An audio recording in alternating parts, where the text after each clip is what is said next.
for so many of us. So often what we do is we deny what's ours, we try to control what's theirs, and then we fight about what's God's. Instead of accepting, God, you know what's best. I'm going to lean into what you're doing in this moment. I'm going to trust you, and I'm going to accept what's taking place.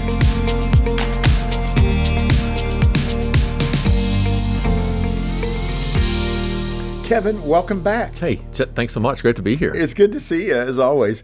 So let's crack it open, the what's mine category. So in that, why do we as human beings have such a strong desire to control everything around us? There's an answer, huh? Is that called the Garden of Eden? No, I would say so. I think that goes back to the very foundation origins of who we are, right? It's fascinating to me that God has given us so much control that we don't take hold of. And then we spend all of our time trying to control things that really aren't our concern or our business. And so what amazes me is how much control God has given me over my own energy, my own effort, my own inputs, my own sense of attitude, my sense of hope, all these things, my character, all these things now belong to me. My relationship with God, He has made the pathway where I can have a relationship with Him. And now I'm supposed to work out that salvation with fear and trembling. All these things that now are actually in my possession on a daily basis, I almost push to the side and think, I'll get to that later, I'll worry about that later, or I lose sight that I have that kind of control. And then I fixate on things that are in no way mine, which is, what is Jim going to say next? How is John feeling in this moment? And I just try to control other people, not in a cold way, but with a caring pastor's heart. Of part of it is love. Part of it is probably an anxious attachment where I'm trying to get my identity out of you liking me in some way. But anytime I begin to fixate on these things that I don't control, I lose this sense of empowerment. And the next thing you know, I feel somewhat helpless and hopeless in life. And I think that's where a good number of our listeners are today, is they are in situations and they feel like there is nothing they can do. And I can almost assure you there is no situation in life in which you are totally helpless and totally hopeless. The key is to get back to what is it that you actually control? What's mine? Yeah, and now you've taken that application to life, and I think that's great. That's what we're going to spend our time talking about. Let's kick it off with Bob and Sarah's story. You're a pastor. You're hearing very difficult things most of the days that you're working. What was happening with Bob and Sarah? Yeah, so this was a scenario where they would always take an annual family vacation, and everybody loved it, and adult kids and grandkids, and of course grandparents absolutely loved it. But the daughter-in-law was having some difficulties. She came from a background that didn't have quite as healthy of a family. Then there were probably some attachment issues that were basically going on. But in the previous trip, it had gotten extremely uncomfortable. And now here they were coming up on the next trip, and the grandparents paid for everything. It was their trip, and they were really concerned that some of their kids weren't going to go. So they just came to me to ask, what do we do? How do we reconcile all of this? And so I just took out a sheet of paper, I drew a couple lines, and I wrote the questions down. What's mine? What's theirs? What's God's? The 3 lanes of traffic. What are the 3 lanes of life, Yeah. I think, in many ways. And I said, hey, y'all let's just work through this and figure out, what do you own? What do you not own? And ultimately, what does God control? And I looked at it this way. Think about what's mine. What do I control? What is it that I actually control? What's theirs? I can't control that. I can influence it. And then what's God's? I can't control that either. I have to accept it. Control, influence, and accept. I call that the CIA. You need to know the CIA because the CIA knows you, right? Right, here we go. And so if we can figure out the things in life that we control, influence, and accept, it changes everything. And what happened to Bob and Sarah is they were so wrapped up with the chaos in their family, they lost sight of the control they had. And they would begin to fixate on trying to control things they could not control, which is their daughter-in-law's behavior, the behavior, the decisions of their other children. And I think that's where we spend a lot of time. That's how we don't stay in our lane primarily, is we tend to ignore what's ours and try to control what's theirs. And that is a recipe for disaster. That's worry, that's concern. And so we just begin to list out the things that they control. The number one thing they control that they had no idea, you're paying for the trip. Right. You control who you invite. And the concept of not inviting their daughter-in-law was unacceptable, which that's totally fine. If you don't want to do that, that's totally fine. But you do have control. But you have to see that Yeah. you are making a decision here in who you invite, in those kind of things, the conditions that you allow. And so basically what happened at the end, I did not show them exactly what they should do. I helped them begin to see the decisions they actually had and to fixate on those and to give up trying to control things that they simply could not control. And what that did is it gave them a sense of agency. It gave them a sense of empowerment, and it lessened their anxiety. Yeah, which is good. And this is why we want to explain these things to the listeners, the viewers, so that they can apply these things to their marriage, to their friends, to their children, their grandchildren, whatever it might be. Their life experience, right? Yeah. So in that, you mentioned in the book, there's right questions to ask yourself and wrong questions to ask yourself. What does that sound like? Yeah. So the right question is, what's mine? Okay. What is it that I own here, and how can I fully own everything I should own and nothing else? But in that, you have to have the right answer. I could see some people that are a little confused could say, well, what I own is your decision making. Yep. But that's not factual. No, that's you have to have a sense of reality. No, that's absolutely true. To get back to the base of what is it that I actually control. But the problem is we tend to ask the wrong questions. We tend to ask things like, what's owed to me? What do I deserve? What are they getting compared to what I'm getting, right? Those kind of, we tend to shift into those directions instead of, think about marriage. What is it that I can do in my marriage today? What kind of husband I am is in no way dependent upon Jenny. My own faithfulness, my own dedication, the priming in my own heart. What kind of parent I am is in no way dependent upon Ella and Silas. So who am I going to be as a father? What kind of pastor I am? To get back to those basic concepts of I control my own attitude, energy, effort, character, mindset, all those things. And here's the thing. God has given us so much control over our own lives. We don't have a lot of time to waste trying to control things that we actually don't control.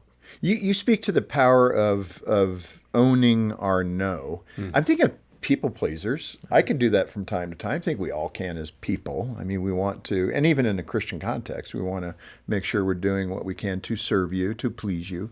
But you do use that power of owning your no. I see that specifically, being able to say no to some invitations, being able to say no to the church asking you to maybe do things on an already overloaded plate, or even your work or whatever it might be. But speak to the power of owning your no. Yeah, I wrote that section of the book while looking in the mirror because I don't do that very well at all. I am a people pleaser. I'm a pastor, right? Yeah. All those kind of things. But I was on stage doing a live Q&A a couple of weeks ago, and they were looking back to the holidays, and they said they had some family that came over and they didn't leave. And they said, Kevin, how do we help them understand next time to leave? See the door. And I said, well, the problem there is actually not your guest, it's you. You gave them, hey, why don't y'all come spend the holidays with us? No beginning date, no end date. You left everything to them, hoping that they would read your mind of what you want. Now you're frustrated that they haven't properly read your mind. Why didn't you from the get-go say, hey, we'd love to have you come spend the holidays with us. We hope you show up around these dates. What's good for you?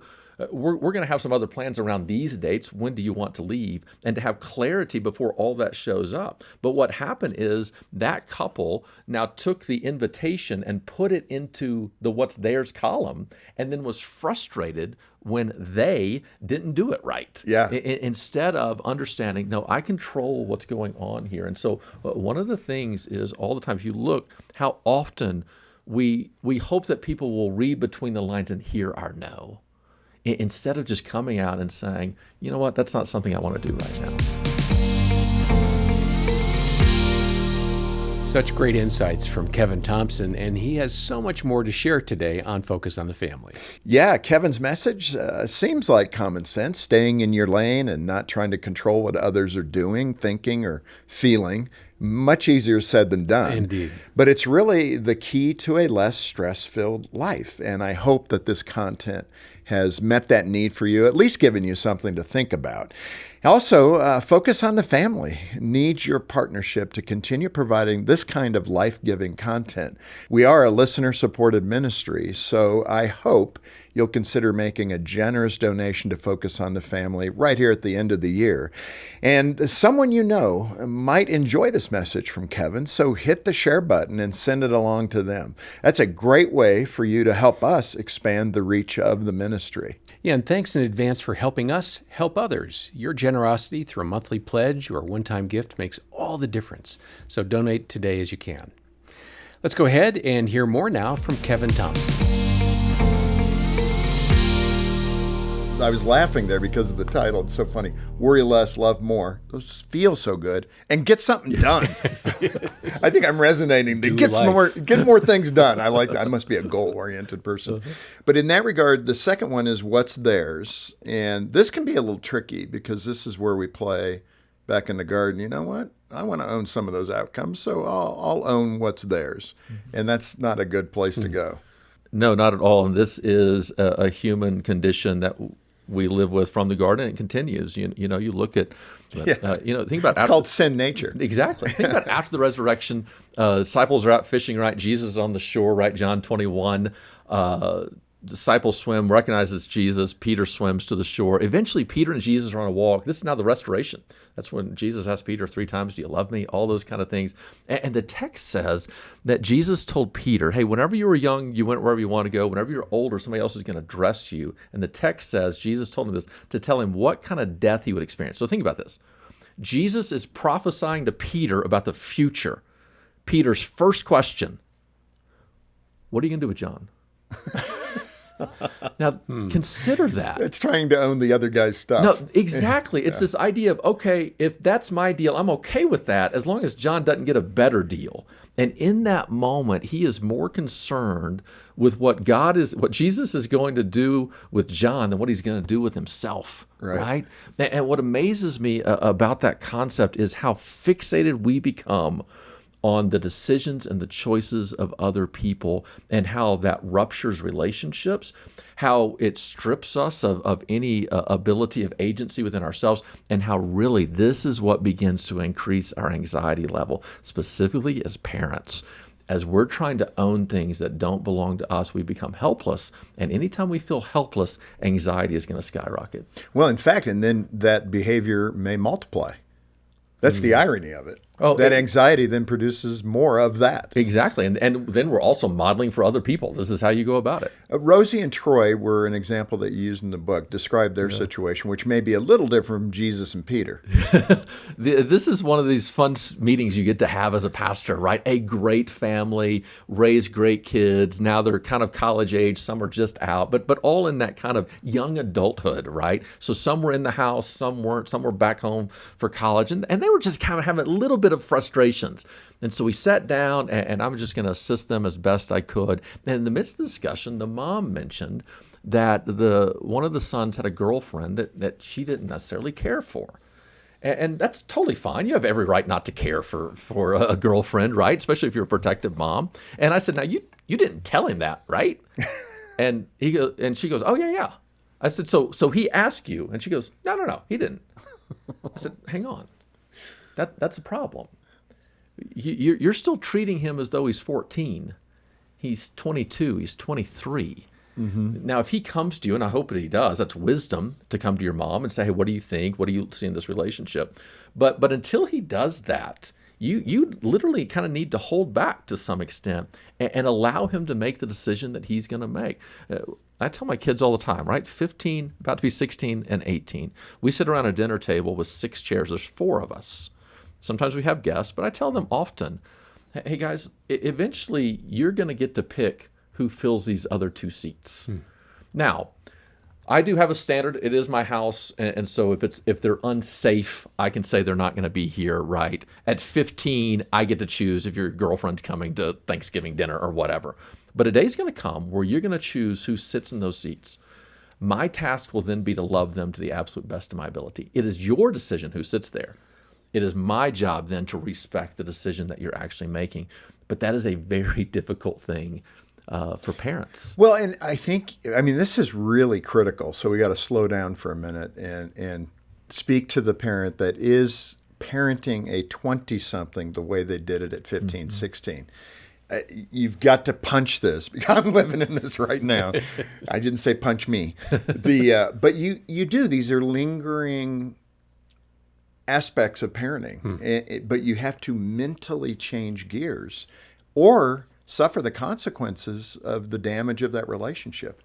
So you just, if you could hit that again in terms of how a parent disengages from a teen parenting approach with a 20-something, and how you really let go. This is their stuff now, and you've done your job. And you have to look in a mirror and say, okay, I did the best I could do. Hopefully Focus provided some resources that helped you in that journey. Yeah. But I mean, that part of it is done. How do you pull back the over-influence that you might be demonstrating? So when Ella and Silas are born, what's mine, what's theirs, what's God's? Everything is either in the what's mine category or the what's God's category. They had no ability whatsoever. Nothing belonged to them. Parenting right? a child. That's an infant, right? Right. Well, about the time of 2 or 3, they start experiencing the power of their own choices. And so every day I have to take things out of the what's mine column and put it into the what's Ella's column, what's Silas column. And the older they get, the more and more I need to be shifting over. And the image I get is, imagine driving down the road and you see a solid yellow line and a dotted yellow line. What does that mean? That means the car on one side can go over to the other lane, but the car on the other lane can't come over this way. It's not an equal relationship. Does everybody know that rule? As far as not in Colorado. I know that rule. I don't think others Not know out that in rule. Eastern Colorado. I see that as parenting, right? Yeah. So Silas, now I get to swerve into his lane whenever I want to. He's 15, about to be 16. I get that. There are times if he wants to swerve into my lane, I can say, that's not your business. This is mine. That's not yours. But a day is going to come in which it's going to be a double yellow line between us. And I'm going to have to hand over the full responsibility of his life to him. Right? Matthew chapter 19, rich man comes to Jesus, said, what must I do to be saved? And Jesus says, follow the 10 Commandments. The rich man said, done that. Jesus, the text says, now knowing his heart, Right. says, sell everything you own, give it to the poor, and follow me.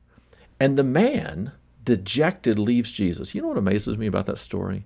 Jesus let him walk. Yeah. I would have chased him down. I'm a pastor. Did you hear what I said? I would have chased him. All right, hey, that was hyperbole, 100%. Don't give up. What if you just sold 10% of what you had and gave it to the church, right? Let's negotiate in some way. I would have tried to manipulate the man into the decision that I wanted. Jesus, the Son of God, allows that man to make his own decision, even the disaster that's coming to it. He honors the humanity of that man. If Jesus does that with one of his children, aren't we going to have to do that with ours? What God does with your adult children ultimately is between God and them. Now, it doesn't mean you're helpless or hopeless. That's the key of this what's theirs column. It's not that we can't do anything, but it is this idea of as we control less, that will actually increase our influence. Well, that's so good. Kevin, we got to cover what's God's, obviously the last of the 3 lanes, and describe what is God's. Yeah. So there are some things that some stuff is just God stuff, right?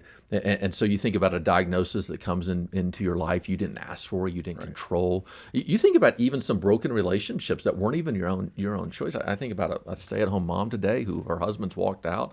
She hasn't done anything, right? All right, at minimum, God has allowed that. And now what that means is we have to accept the life as it has been given to us. You think about these global economies that's happening, layoffs that can take place. These are things that we do not control. And so in the end, listen, we stand on the foundation of God's providence under the umbrella of his sovereignty. And we can trust him with things that we never would have asked for, right? I have a daughter with Down syndrome. And so when Ella was born, the doctor came in, gave us the diagnosis, walked out and left. I walked over, looked at Jenny, and these were Jenny's first words to me. Having just delivered our first child, now hearing this diagnosis we didn't expect. Jenny said, well, this is a road we never would have wanted to go down, but I bet you we never regret going down it. Well, that's powerful. That is accepting what's God's and then saying, okay, now what do we control? Let's get with it. I think for so many of us, so often what we do is we deny what's ours, we try to control what's theirs, and then we fight about what's God's instead of accepting God. You know what's best. I'm going to lean into what you're doing in this moment. I'm going to trust you, and I'm going to accept what's taking place. You know, Kevin, when it's in that what's God's category, sometimes, Jesus spoke very bold truth. Sometimes he wasn't very popular. And I don't think he was in a popularity contest, obviously. He was here to speak truth and to love each one of us and to demonstrate love for God and to turn to us and give us that same challenge, right? Love the Lord your God with all your heart, soul, and mind, and love your neighbor as yourself. Those are the elements of what he put on display. The question becomes, when you are trying to live that life, I mean, look at the culture, and you speak truth in that way, hopefully lovingly, you are not going to be a popular person. How do we manage that emotionally? How do we make that decision that this is true in marriage, true in parenting, and true in culture? Yeah. I'm the married life pastor in the capital of California. Right. God, what's God's? The definition of marriage, not mine. I don't get to vote. I don't get to say. I don't get to influence. You don't get to edit. He created. He decided. I have to accept that. What's mine? Am I going to speak that truthfully? Am I going to lovingly try to persuade people, influence in that way?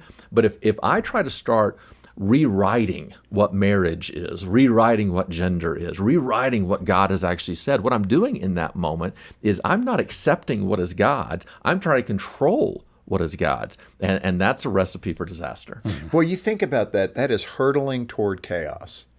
When we're messing, when humanity begins to mess with what's God's. Yeah. And that is really true of a very clear example of where we're going to totally mess this up if we don't pull back from trying to own what's God's and own what is ours. Well, it's almost a guarantee. Here's the thing. If you deny what's yours, you try to control what's theirs, and you fight against what's God's, that is a perfect prescription of a way to worry more, to love less, and to get stuck. Right, get nothing done. And yet, if you will recognize the CIA, what you control, what you influence, and you accept, you truly can worry less, love more, and get things done. Kevin Thompson on this Best of 2024 episode of Focus on the Family with Jim Daly. And I hope you've discovered some ways that you can stay in your lane to protect your relationships by having clear boundaries. Kevin's message is applicable to just about every area of our lives. It's simple and straightforward. You worry about what's yours and let others worry about what's theirs and trust God with the rest. And let me remind you, Focus on the Family is here for you. We want to help your relationships be the best they can be. Yeah, we've been doing family ministry for over 47 years now, and we have so many resources to help you do just that. And we want to continue with the work we do, but we need your help. This past year has been pretty stressful, with the election and financial challenges of many families. We need to hear from folks to be able to keep everything going. We're a little behind budget right now, so it'd be great here in December if you could support the ministry. You can give hope to hurting families worldwide when you donate generously to Focus on the Family today. And when you give a gift of any amount to the ministry, we'll send a copy of Kevin Thompson's book, Stay in Your Lane, as our way of saying thank you for being a part of the support team. Donate and request your copy of that book online. We've got the details in the program description below. On behalf of the entire team, thanks for watching Focus on the Family with Jim Daly. I'm John Fuller, inviting you back next time as we once again help you and your family thrive in Christ.